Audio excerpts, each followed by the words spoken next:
क्या हो अगर हमारा अपना ही दिमाग, वही दिमाग जो हमारी हिफाजत के लिए बना है, हमें हर रोज चुपके से धोखा दे रहा हो?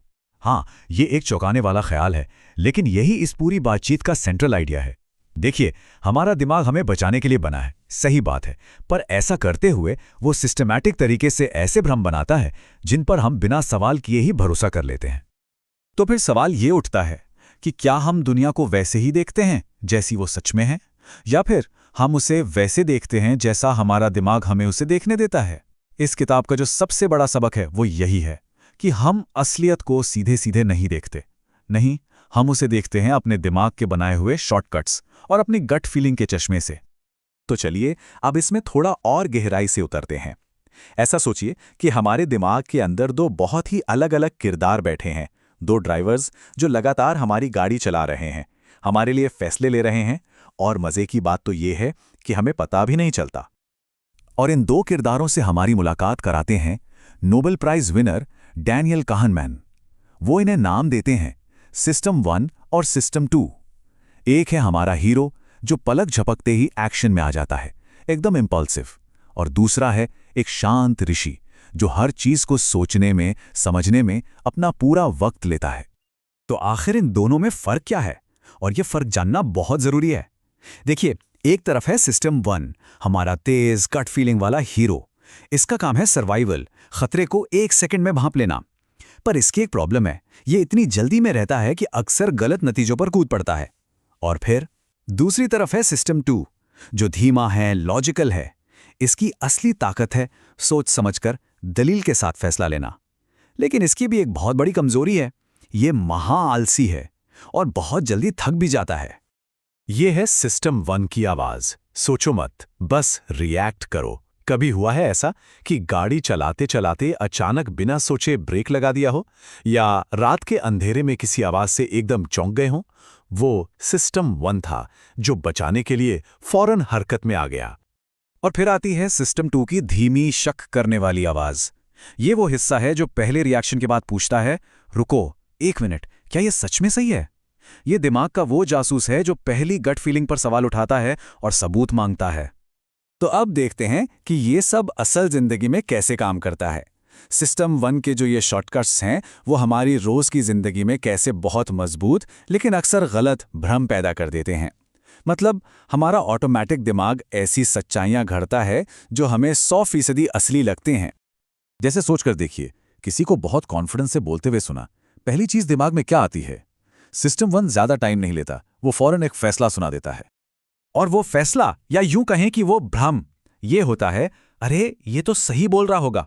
हम कितनी बार कॉन्फिडेंस को काबिलियत समझने की भूल कर बैठते हैं, है ना?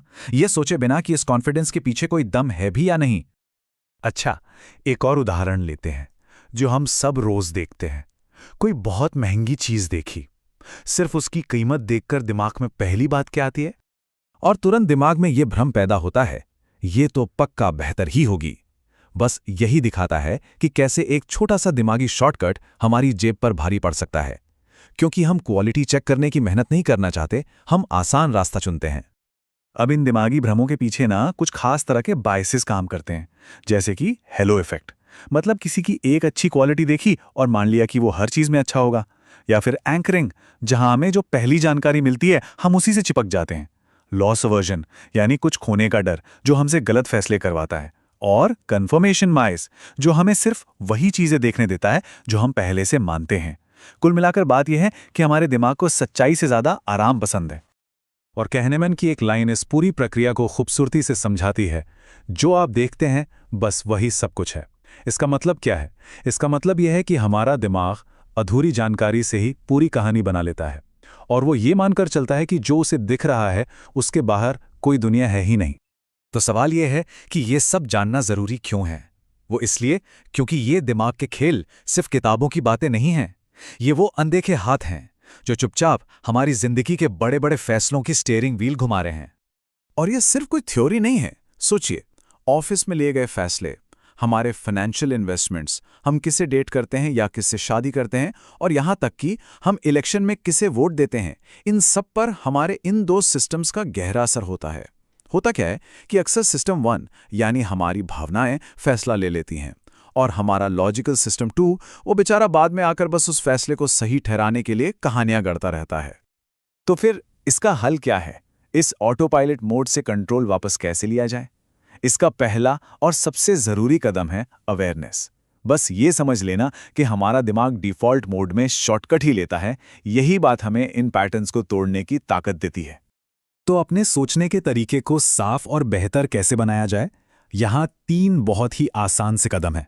पहला, रिएक्ट करने से पहले बस एक पल के लिए रुकें, एक पॉज लें।